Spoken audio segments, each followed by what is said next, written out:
네, 오늘도 우리 하나님의 크신 은혜와 평강과 축복이 우리 모든 예배자들과 유튜브 동영상으로 참여하는 분들 위해 임하시는 복된 시간이 되시기를 바랍니다.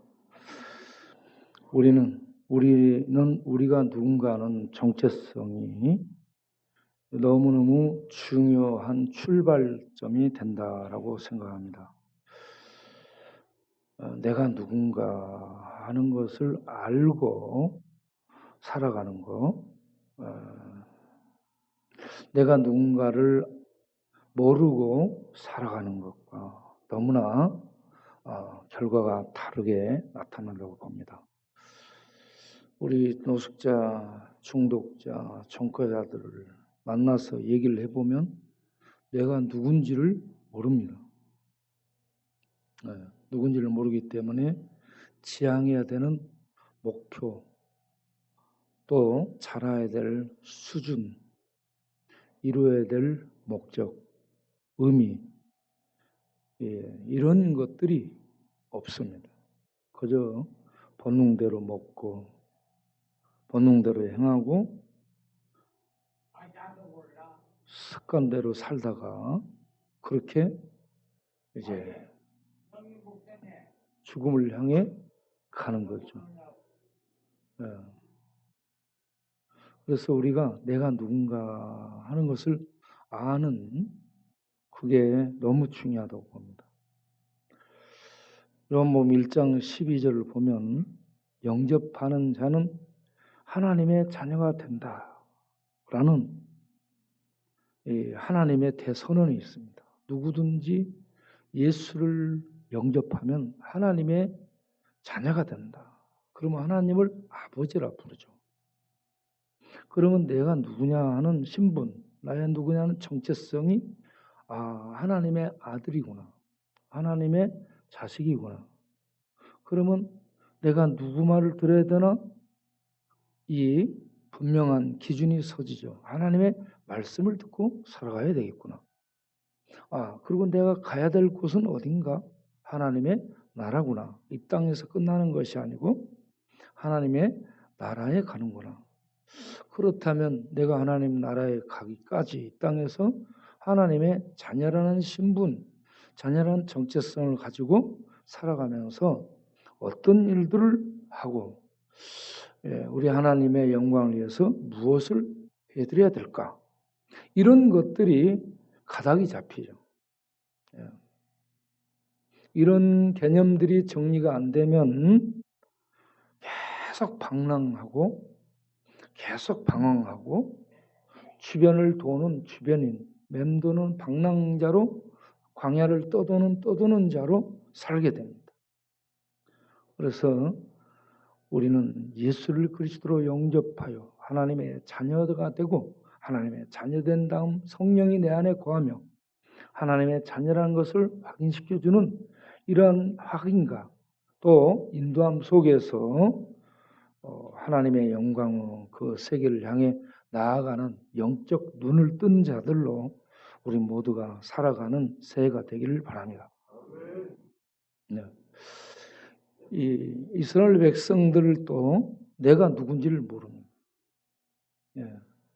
구약을 읽어보게 되면 이스라엘 백성들의 문제점 중에 하나가 내가 누군가 하는 정체성, 내가 누가 관계된 존재인가는 신분, 이 정체성을 분명하게 갖지를 못하는 겁니다. 그래서 그들은 하나님을 믿고 따르지를 못하는 거예요. 그래서 많은 문제들이 생기는 것을 볼 수가 있습니다. 이스라엘 백성이 애굽에서 나올 때 하나님은 그들에 대해서 두 가지로 얘기합니다. 너희는 나의 백성이다. 하나님의 백성이라는 것은 언약의 관점에서 내가 너희를 책임지겠다. 너희들이 나 믿고 따르면 된다라는 이런 이 맥락에서 얘기를 하는 겁니다. 하나님 백성입니다. 그런 하나님 백성이 또 다른 측면에서 그들의 신분을 얘기하는데 하나님 백성 된 그들을 여호와의 군대라고 칭합니다. 출애굽기 12장 41절을 보겠습니다. 출애굽기 12장 41절을 보면 애굽에서 나오고 있는 그들을 여호와의 군대라고 말합니다. 애굽에서 430년 지나고 때가 돼서 하나님 백성, 언약 백성을 이끌어내는데 그들은 하나님의 백성이면서 동시에 하나님의 군대였습니다.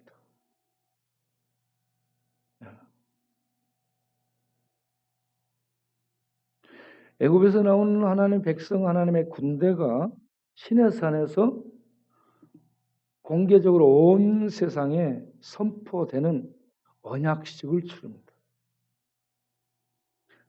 이 이스라엘이라는 민족이 하나님의 백성이라는 것을 공표하죠. 그런 언약식을 치르고 시내산에서 1년 가까이 머물게 되죠. 머물면서 그들에게 계명을 줍니다. 신을 따를 수 있는 계명, 그리고 성막제도, 예배를 통해 하나님을 만날 수 있는 성막을 줍니다.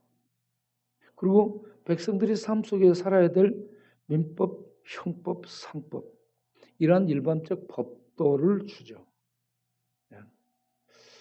이러한 제도들을 그들에게 허락한 다음 민수기 10장 11절을 보면 출애굽 2년 2월 20일에 바란 광야에서 출발을 해가지고 그들이 가데스 바네아에 이르게 됩니다.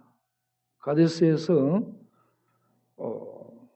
그들이 출발할 때에 민수기 10장 12절부터 그 이하를 쭉 보게 되면 지파별로 군대라고 명령을 하고요.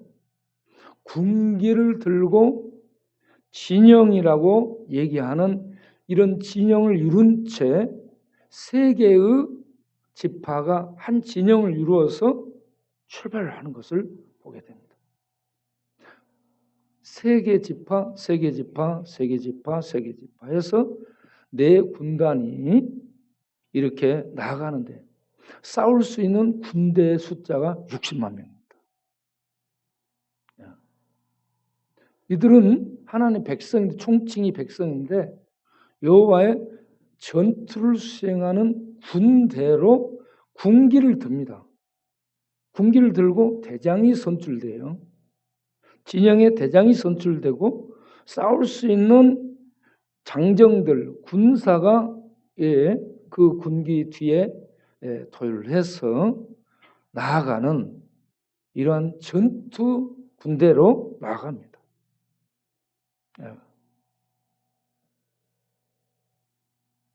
그래야 그들이 가나안 접경 지역 가데스에 이르러서 이렇게 정탐을 이제 하게 되죠.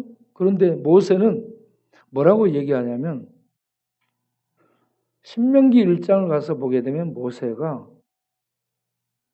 회고하면서 뭐라고 얘기하냐면 하나님께서 너희에게 주신 땅을 취하라 했는데 너희가 정탐꾼을 뽑아서 정탐을 하고 온 다음에 하는 것이 좋겠다 해서 내가 그때 그 말을 좋게 여겨. 여기에 굉장한 민주제도가 있는 것을 봅니다. 하나님 막 독재해가지고 막무가내로 야 명령이야 쳐들어가 안 하면 목을 치겠어 뭐 이러지 않고 그들과 상의를 해요. 명령을 그들에게 하달하지만 그들이 이런 상황에서 좀 이거 생각을 좀 이렇게 하면 좋지 않겠습니까 하면서 건의하면 그 건의를 받아들인다니까요. 건의를 받아들여가지고 12명의 정탐꾼을 뽑습니다. 정탐꾼을 뽑을 때 그들을 민수기 12장에서 보게 되면 그들은 지휘관이고 두령입니다. 두목입니다. 그리고 백성들 가운데서 신임을 얻는 리더십을 발휘하는 이런 사람들이었습니다. 그렇게 해서 12명이 가서 40일을 정탐하죠. 굉장히 꼼꼼하게 정탐합니다. 땅을 보고 요새가 있는지 산성인지 사람들이 만들어 놓은 진영인지 그곳에 인구는 얼마나 되는지 어떻게 군대가 조직돼서 이 운영이 되고 있는지 무기는 뭔지 그 주변의 산이 정황은 어떤지 어떤 곳으로 공격하면 좋을지 그리고 그 땅에서 나는 것들은 무엇인지 이런 것들을 40일에 걸쳐서 조사하고 지도를 그리고 중요한 특징적인 것을 또 거기에 특별하게 그려 넣으면서 어떻게 공격하면 좋을지를 생각하고 이제 돌아와서 보고를 하게 하는 형식이었습니다. 그런데 그들이 돌아와서 보고를 할 때에 정확한 사실적인 보고는 했지만 그들에게서 중요한 믿음이 결여된 보고였습니다. 그들은 그곳에서 하나님을 보지를 못하고 성곽과 요새와 그곳에 거하는 거주민들만 봤습니다. 거주민들을 보고 자기네들과 비교를 했습니다. 그들은 거인이고 우리는 메뚜기처럼 보잘것없더라.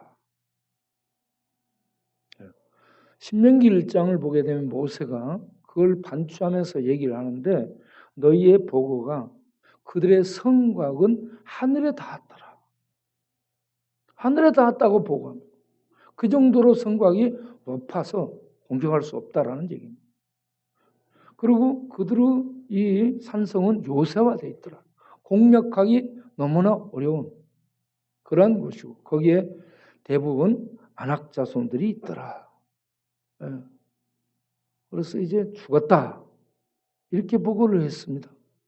그때 두 사람 여호수아와 갈렙은 아니다. 그들이 우리의 밥이다. 하나님이 우리와 함께 하시니 우리가 올라가서 능히 취할 수 있다. 하면서 얘기를 했는데 여기에서 여론전이 펼쳐져요. 여론전. 그래서 10사람의 보고에 무게를 둔 백성들이 10사람의 보고를 받고 두 사람의 보고를 무시한 채 그 두 사람을 야 조용히 해. 입 닫으라. 돌 들어서 그들을 죽이려고까지 덤빕니다. 그때 여호와의 영광이 구름 가운데 나타나서 그 상황이 수습이 됩니다. 그런 다음에 하나님이 그들에 대한 결정을 내리죠. 보고했던 10사람은 재앙으로 그곳에서 바로 죽습니다. 나머지 그들의 보고를 듣고 장관을 세워 애굽으로 돌아가자.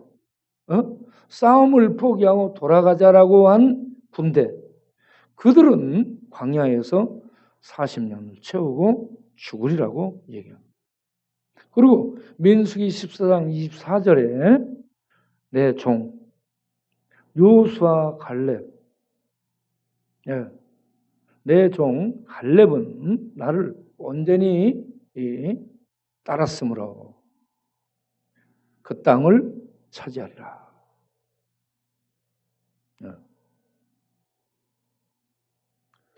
온전히 따랐다. 여기서 갈렙은 온전히 따라서 그 땅을 차지하게 되리라고 얘기를 했습니다. 그렇게 말한 다음에 40년 동안에 하나님의 군대로 싸워야 될 전투 병사들은 다 광야에서 죽습니다. 군대가 싸움을 하지 않기 때문에 죽입니다. 그리고 싸울 수 있는 새 군대를 양성합니다. 그리고 새로운 군대를 새로운 장관 여호수아가 진두지휘하는 속에 가나안에 들어가고 40년이 지난 다음에 가나안에 여호수아를 대장으로 해서 새 이 군대가 들어가 전투를 하게 되죠. 그래서 민수기 여호수아 12장까지 해서 남부, 북부 이 연합군을 이스라엘 연합군이 격파합니다. 그리고 13장 여호수아 13장에 이제 땅 분배가 시작이 됩니다. 네. 자, 땅 분배가 시작이 되는 그때에 14장에 길갈은 본부가 있는 곳입니다. 이스라엘의 진영의 본부가 있는 곳 길갈이에요. 길갈에 있는 여호수아에게 갈렙이 나와서 요청을 합니다. 그게 오늘 읽은 본문 6절부터 있는 내용입니다. 네. 자, 이 내용을 보게 되면 감동이 되는 것이 뭐냐? 10절에 여호와께서 이 말씀을 모세에게 이르신 때로부터 이스라엘이 광야에서 방황한 이 45년 동안 45년 이스라엘이 광야에서 40년 죽고 가나안 전투를 지금 한 5년을 수행해서 45년이 흘렀는데 45년 동안 갈렙이 안 죽고 살았습니다. 하나님이 생명을 살려준 겁니다. 생명을 보존해 준 겁니다. 그래서 오늘 내가 85세다. 85세 된 영감님이 지금 나와가지고 얘기를 해요. 뭐라고 얘기하냐? 11절에 모세가 나를 보내던 40대 젊은 날과 같이 내가 지금 85세지만 오늘도 여전히 강건하고 똑같이 강건하고 내 힘이 전투할 수 있는 힘이에요. 그때나 40년 전이나 지금 40년 후나 같아서 싸움에 전투에 출입 나갔다가 들어오는 걸 얘기합니다. 전장에 나갔다가 들어오는 것. 전장에 나갔다가 들어오는 것을 능히 감당할 수 있으니 내가 이제 이 산지를 향해 도전할 터니 이 산지 이곳을 내게 주십시오. 이 산지를 내게 주십시오. 그러면서 여호수아에게 갈렙이 요청을 하고 있습니다. 이때 갈렙이 노인네로서 85세 망령 들어서 했습니까? 아니면은 그 마음속에 불타는 확신을 가지고 나와서 했습니까?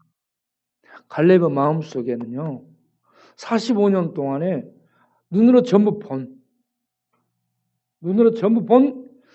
하나님의 실제의 역사를 경험한 확신이 있었습니다.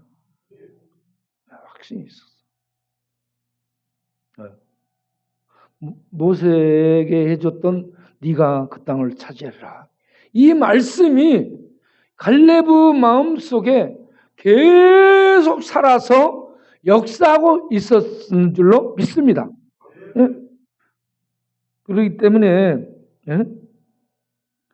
10절에 여호와께서 이 말씀을 모세에게 이르신 때로부터 모세를 통해 민수기 14장 24절에 너는 그 땅을 차지하리라 하는 이 말씀을 주셨는데 그 말씀을 받아갖고 광야 40년 동안에 죽을 줄 알았는데 안 죽고 살았고 전투 중에 죽을 줄 알았는데 안 죽고 살았고 네? 지금 이렇게 강건하게 있는 자신을 보면서 하나님이 하신 말씀이 틀림없네. 하나님의 말씀이 그대로 살아서 역사하고 있네. 이걸 실제로 가슴 속에서 그가 현장에서 느끼며 그 피 속에 이 말씀이 막 지금 이 꿈틀대고 있는 상황이에요. 그래서 그 말씀이 피 속에 꿈틀대는 이 갈렙이 여호수아 앞에 나와서 이 말을 할 때 얼마나 감격스러웠을까? 예? 지금 그냥 막 이 일반적인 어떤 용명을 발휘해서 내가 한번 하겠다 이런 의미가 아니에요. 예, 45년 동안을 지내오면서 여호와의 말씀 그리고 그 약속의 실현, 약속된 것들의 성취, 예? 이 모든 걸 보면서 하나님의 약속대로 나에게 내가 도전하는 산지를 주실 줄로 믿습니다 하는 이 확신이 속에서 막 꿈틀대고 솟구치고 있기 때문에 제일 먼저 나와서 이렇게 여호수아에게 요청을 하고 있다고 볼 수 있습니다. 네. 자, 12절에 이제 여호와께서 말씀하신 대로 이 산지를 내게 주소서. 예?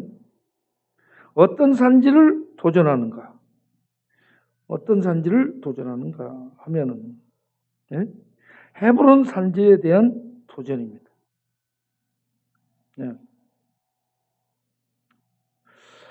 헤브론이 어떤 곳이에요? 헤브론은 자 3절부터 나오죠.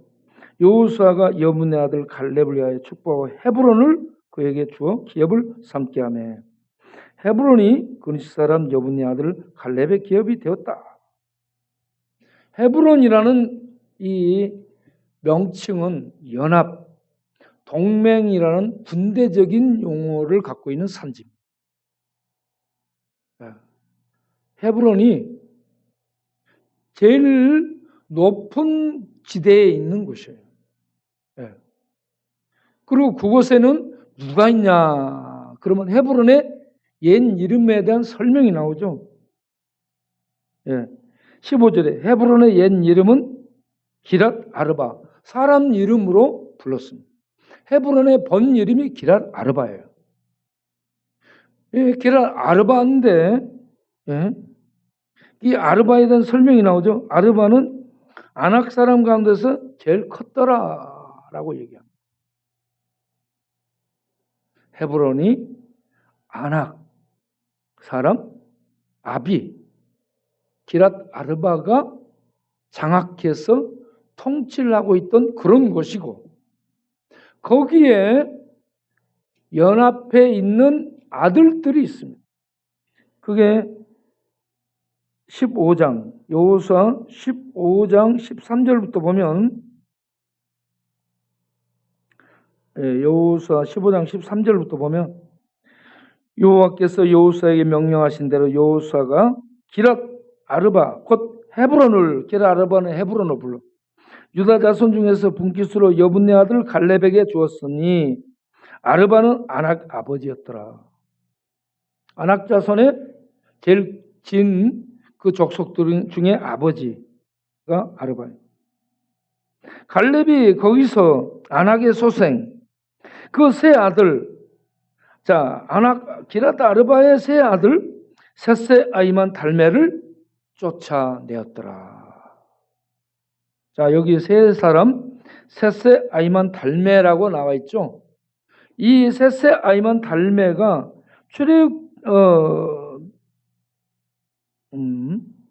민수기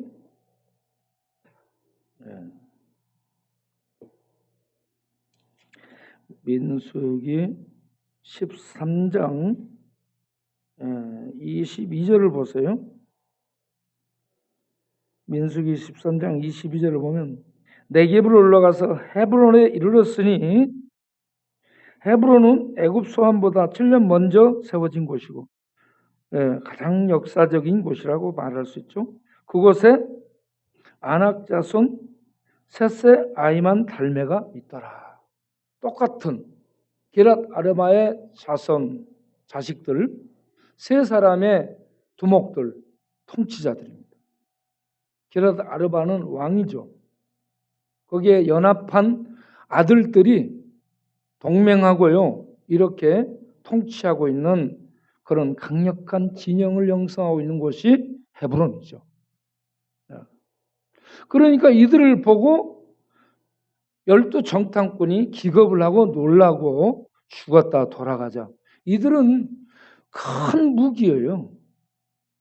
전장에서 나중에 이제 가드 사람 골리앗이 나와 소리 지르죠. 사울 왕과 그 군대가 벌벌 떱니다. 이같이 이 안악의 자식들이 워낙 큰 장수들이기 때문에 그들 한 사람 한 사람이 파괴할 수 없는 옛날의 무기였습니다.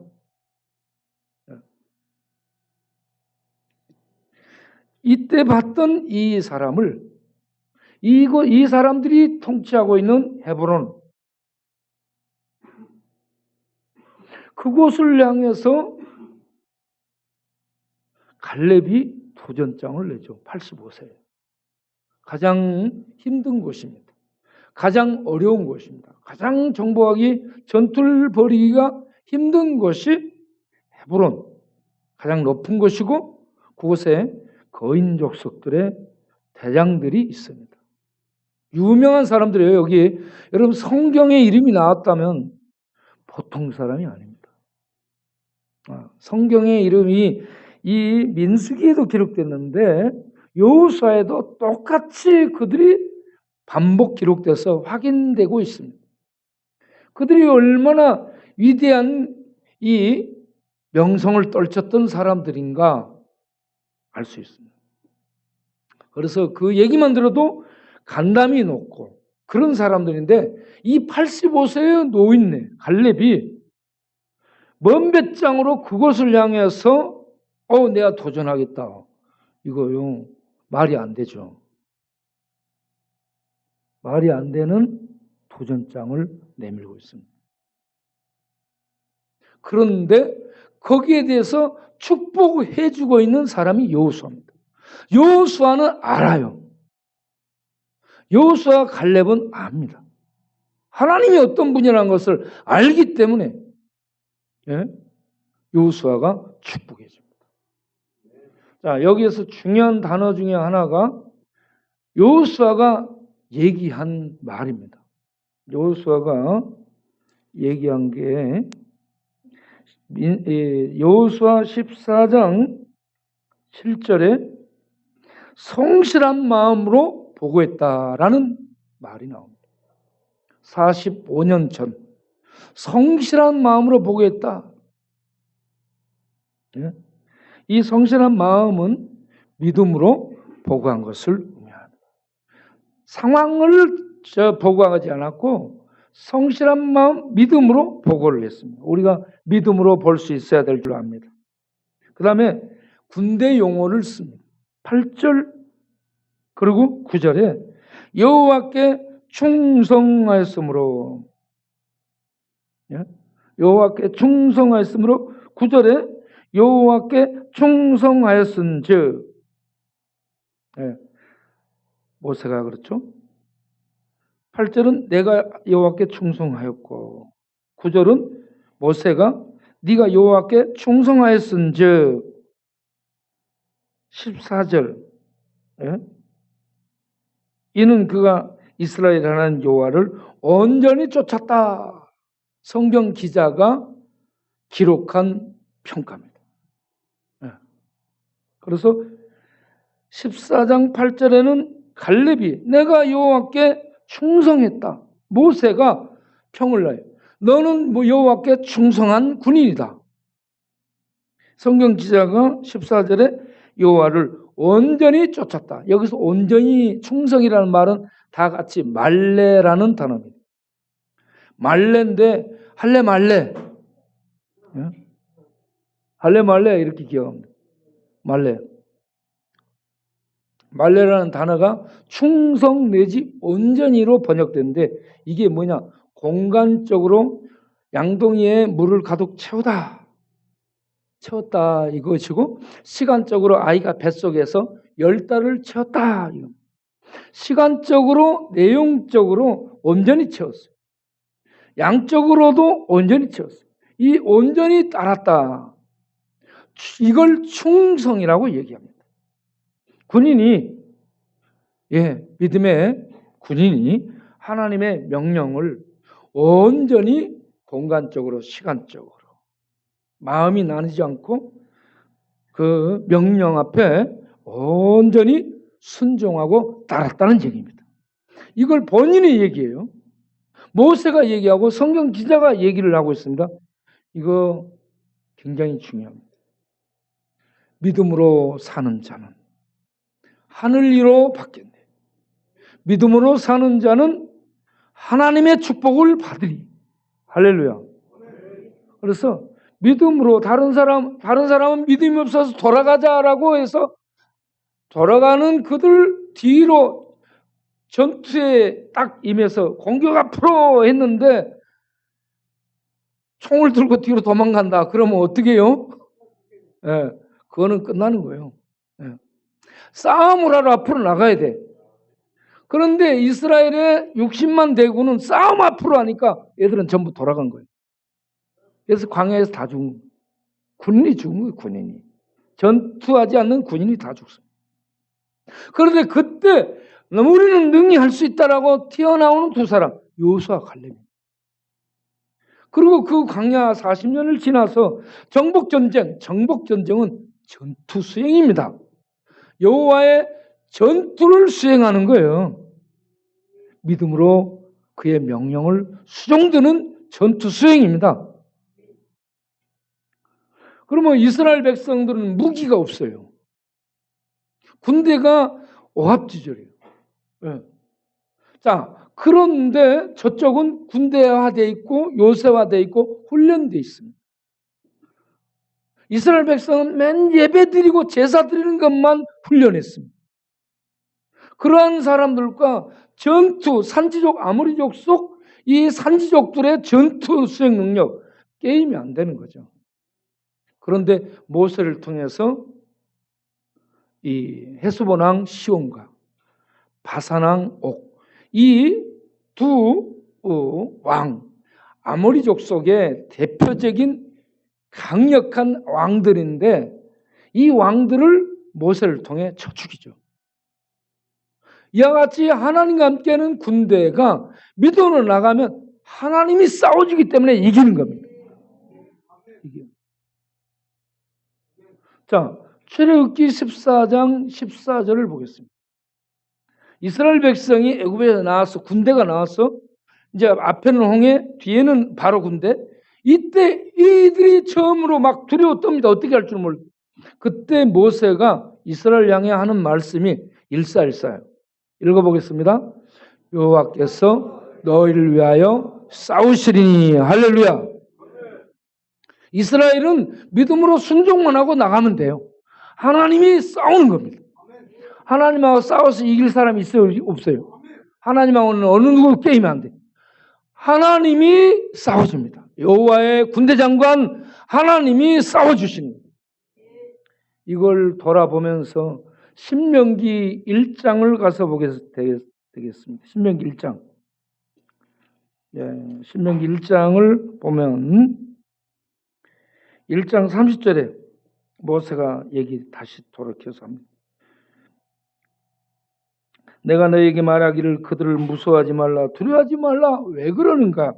너희보다 먼저 가시는 너희의 하나님 여호와께서 애굽에서 너희를 위하여 너희 목전에서 모든 일을 행하신 것 같이 이제도 너희를 위하여 싸우실 것이며. 할렐루야.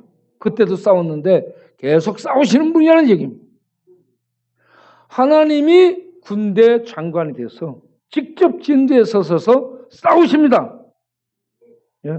그리고 이스라엘 백성을 향해서는 아버지가 아들을 안는 것 같이 너희를 안으사 인도하신다고 말씀을 31절에.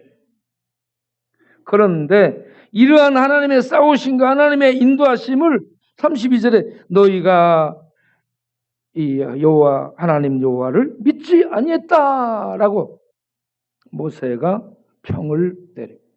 그들은 믿지 않았습니다. 그래서 인간 장관을 세웁니다. 여호와 군대 장관을 그들은 무시하고 인간 왕 장관을 세우고 돌아가자라고 얘기했습니다. 조직을 세워가지고. 그 하나님이 어떤 하나님인가? 33절에 그는 너희보다 먼저 그 길을 가시며 할렐루야. 먼저 앞서 가시는 하나님. 그 하나님이 이스라엘을 위해 싸워주시는 하나님. 그렇기 때문에 이스라엘 백성이 산지족들, 아낙 족속들, 훈련된 가나안의 족속들을 가는 데마다 전투에서 승리를 하게 됩니다. 이스라엘 연합군이 다쳐서 격파한 다음에 지파별로 할당이 돼서 각 지파별로 싸움을 해서 차지하게 되는 그런 상황에 갈렙이 제일 먼저 나와서 헤브론 산지를 내게 주소서. 거기에 안악의 우선이 있었는데 그것들 때문에 우리가 실패하고 돌아갔지만 이제 내가 45년이 지났지만 내 힘이 여전히 강건하니 내가 그것을 도전하겠소. 나에게 주시오. 그때 여호수아가 아니 갈렙 당신 나이 많아서 안 돼. 다른 장수 내보내지. 이렇게 하지 않고 오케이. 여호와께서 함께하사 그 땅을 취하기를 바라노라. 그러면서 여호수아가 축복이죠. 이때 여호수아가 한 말이 하나님이 함께하시면 이라는 말씀. 이거는 가정이 아니고 하나님이 함께하셔서 이스라엘 인도했고 정복전투에서 승리하게 하신 그 하나님이 여전히 나와 함께 하실 것을 믿는 믿음에서 하나님이 함께 하시면 능히 취하리라. 이렇게 말합니다. 여러분 하나님이 우리 하나님 백성과 함께 하심을 믿으시길 바랍니다. 자, 이 하나님이 신약에서 하나님 백성들을 제자로 부르시고 제자는 따르는 자들이에요. 그들을 통해 세상을 정복하도록 마태복음 28장 18절 이하에 너희는 하늘과 땅의 모든 권세를 내게 주었습니다. 하늘과 땅의 왕권을 쥔 왕이신 예수님, 우리 앞장서시는 예수님이 제자들을 군대로 내보내면서 가라라고 얘기합니다. 19절에 가서 가라. 세상 모든 족속들에게 가라. 할렐루야. 이 세상 이스라엘은 가나안의 7족속을 향한 전투수행입니다. 오늘날 부름받은 제자들 신학교회는 온 세상 족속을 향해 나아가는 하나님의 전투를 수행하는 군대로 나아가야 된다는 이 신분, 이 정체성을 우리가 잊지 않아야 될 줄로 믿습니다. 예수 믿는 자는 하나님의 언약 백성이에요. 하나님 책임지는 거예요. 그러면 이 땅에 그 축복만 누리고 있으면 안 되고 하나님의 전투, 하나님의 정복 전쟁을 수행해내는 여호수아 갈렙같이 우리 이 땅에서 하나님의 전투를 수행해야 됩니다. 그 전투를 무슨 용어로 바꿔서 말하냐? 전도라고 합니다. 할렐루야. 전투는 전도예요. 예. 전투라고 하면은 좀 뭐하잖아요. 그래서 전도하라라고 얘기합니다. 그런데 이 전도가 어떤 싸움을 해야 되는가? 에베소 6장 10절부터 보게 되면 이 전투가 만만치 않은 영적 전투임을 말하고 있습니다. 너희가 힘의 능력으로 강건해서 마귀의 계계를 대적하는 싸움을 싸울 수 있도록 12절에 우리의 싸움이라고 얘기합니다. 싸움은 레슬링 싸움으로 씨름으로 얘기하고 있는데 아주 가까이 붙어서 땀 흘리면서 삿바당기면서 싸움질하는 씨름으로 묘사를 하고 있습니다. 마귀와 싸움입니다. 마귀의 세력들. 여기에 공중 권세 잡은 자들. 하늘에는 악한 영들 보여요? 안 보여요? 안 보이죠? 악령들 안 보이잖아요. 자, 여러분 지금 행행하고 있는 세계를 지배하는 코로나 바이러스 눈에 보여요? 안 보여요? 현미경으로 보면 보여요. 현미경으로 보면 보여요. 이 코로나 바이러스가 우리 눈에는 안 보이는데 현미경으로 보면 다 보여요. 예. 그런데 마귀는 현미경으로 보면 보여요? 안 보여요? 그건 안 보여. 예. 그러니까 바이러스하고는 싸움이 되지만 이 영적 존재인 마귀와 악령들에 대해서는 현미경으로도 못 보니까 싸움의 대상이 못 되는 거예요. 그런데 분명히 있죠. 이 세력들과 싸움이 영적 전투입니다. 그런데 이러한 세력들이 어떻게 세상을 지배하고 있는가? 무신론으로 세상을 지배합니다. 하나님 없다. 그 다음에 다원주의로 세상을 지배합니다. 모든 것이 다 주장하는 바가 다 비슷하니까 그게 그거야. 이런 식으로 다원주의로 이 세상을 지배합니다. 그리고 포스트 모더니즘으로 세상을 지배. 포스트 모더니즘이 뭐예요? 해체주의입니다. 하나님에 대한 해체, 성경책에 대한 해체, 믿음에 대한 해체. 여기에 대해서 사상을 제공한 게 막시즘, 유물론, 네? 칸트 자유주의, 니체의 사신주의, 거기에 프로이드의 이 정신분석, 이러한 것들이 가미돼서 융합돼 가지고 해체주의를 만들어서 모든 걸 해체해버립니다. 그래서 하나님도 해체, 성경도 인간이 쓴 인간의 말이요. 예수도 구원자 하나님이 아니고 한 인간 선지자고, 그리고 교회는 집단 히스테리 환자들이 모인 것이고, 그래서 교회가 문제가 되는 거예요. 이렇게 모든 걸 해체해버린 인간이 왕이 된 이러한 바벨탑 이 상황이 이 세상에 지금 드러나고 있는 이런 시대 상황 속에서 우리가 싸워야 될 것은 보이지 않는 악령들과 싸우는데, 이 악령들이 지배하고 있는 사상들, 이 사상들이 사람들을 지배하고 있기 때문에 이런 사상과 싸움을 싸워야 된다. 그리고 히브리서 12장 4절에 우리들이 싸워야 될 것이 죄와 싸우되 피 흘리기까지 싸우라.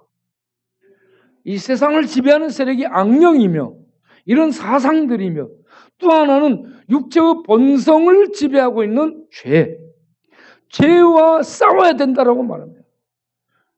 우리가 이 여호수아서를 잘못 이해하면 이 아메리카 원주민들을 청교도들이 죽이는데 동조하고 그런 것처럼 이 원주민들을 사람을 죽이는 일에 잘못 이 해석이 돼서 적용이 되면 안 되는 겁니다. 모든 사람들은 귀히 여겨서 전도의 대상이에요. 그런데 잘못해가지고 청교도들이 원주민들을 얼마나 많이 죽였다라는 얘기가 있습니다. 거기에 동원된 존 오웬이라든지 조나단 에드워드 같은 사람들, 그들이 얼마나 훌륭한 그런 선배들입니까? 그럼에도 불구하고 동조했습니다.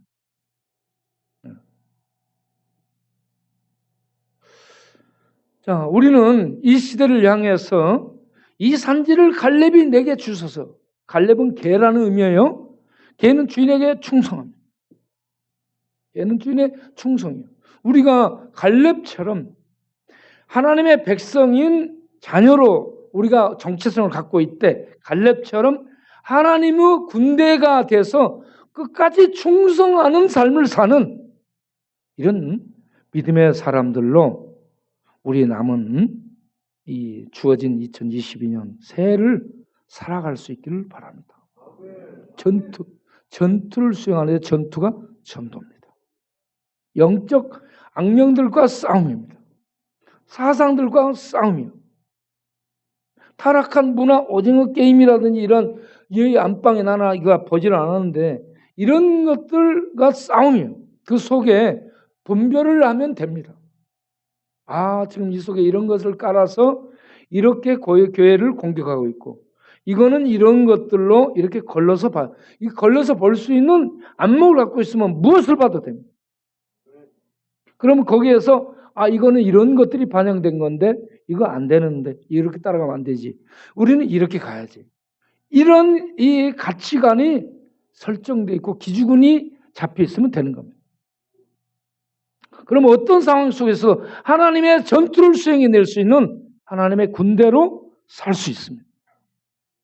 자, 이렇게 될 수 있도록 하기 위해서 우리는 성경 말씀을 읽고 무장시켜야 됩니다. 그래서 신명기 6장에 이스라엘 백성들을 교육을 시키는 거 얘기하죠. 너희는 집에 있을 때, 길에 가든지 누웠을 때도 너희 자녀들에게 이 말씀을 읽고 애워서 그들이 알아들을 수 있도록 하라. 기억할 수 있도록 계속 반복해서 들려주는 것이 교육입니다.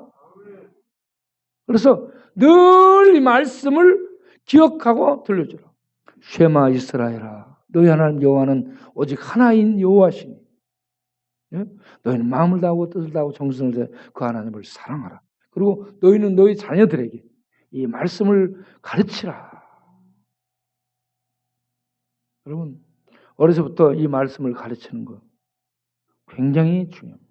여러분, 제가 이 책을 추천하는데 이 책을 꼭 전부 다 읽어보세요. 리딩으로 리드하라. 제가 이 책을 지금 2번 반, 어떤 곳은 한 5번 이렇게 보고 있어요. 여기에 얼마나 많은 책들과 얼마나 많은 내용들이 나오는지 몰라요. 그러면 이 책을 보게 되면 우리가 얼마나 모르는가 하는 것이 드러납니다. 내가 공부 뭐 했나 싶어. 이런 책을 보게 됩니다. 네? 이게 얼마나 많은 내용들, 이 책 내용이 얼마나 소개되는지 몰라. 소크라테스부터 공자로 해서 동양 서양을 막론하고 왔다 갔다 하면서 그리고 여기에 핵심이 뭐냐? 인문 고전을 어려서부터 읽도록 해라. 그러면 천재가 되는 거예요. 우리나라 교육의 목표가 좋은 성적 얻어 좋은 학교 가는 겁니다. 그런데 여기에서는 뭐라고 얘기하면 우리나라 교육이 퍼러시아 나중에 독일하고 합병돼서 독일 교육입니다. 독일 교육이 뭐냐? 공장에서 열심히 충성하고 일할 노동자, 그리고 전투에 무조건 순종해서 싸워야 될 군인 양성, 이게 목적이었다는 얘기입니다. 영국도 이 산업혁명 이후 도시의 근로자들이 막 모여오게 될 때 이게 필요했습니다. 이 교육이 필요했습니다. 영국의 이 교육을 미국에서 받아들여 우리나라에 수입해 준 거예요. 그리고 일제시대 때 일제 36년 하에서 우리는 이 교육을 받았어요. 그래서 주입식 교육입니다. 주입식 교육을 해서 아는 건 있는데 창의력이 없어요. 창의력이. 네. 그래서 우리는 점수 따기 위한 공부인데 뭐라고 얘기하냐? 우리나라 공부는 바보 만드는 공부. 좋은 점수는 나오는데 바보 만드는 공부다. 정말 공부를 하려면 인문학 공부를 어려서부터 해서 그 인문학을 통해서 두뇌 혁명이 일어나고 두뇌가 활동할 수 있도록 해야 된다. 그러니까 저는 볼 때 인문학 공부만 해도 이 정도 천재 소리를 듣는데 거기에 더 나아가서 조나단 에드워드 아버지가 하버드 출신입니다. 하버드 출신 아버지가 조나단 에드워드에게 어려서부터 인문고전을 공부시켰습니다. 여기서 카를 비데라는 이 유명한 독일 사람이 나옵니다. 200년 전 사람. 이 사람의 큰아들이 장티푸스로 죽습니다. 둘째 아들을 낳았는데 둘째 아들이 전응아예요. 그 전응아인데 단지 15개월 됐을 때 그 아이에게 시인의 시를 읽어줍니다.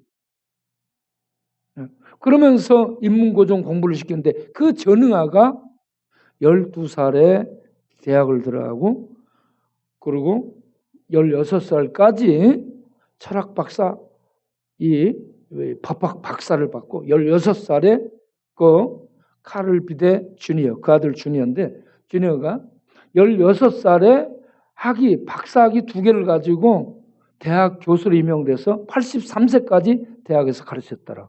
천재라고 얘기합니다. 그런데 전응아로 태어났다고 그렇습니다. 전응아도 공부를 시키니 천재가 되더라.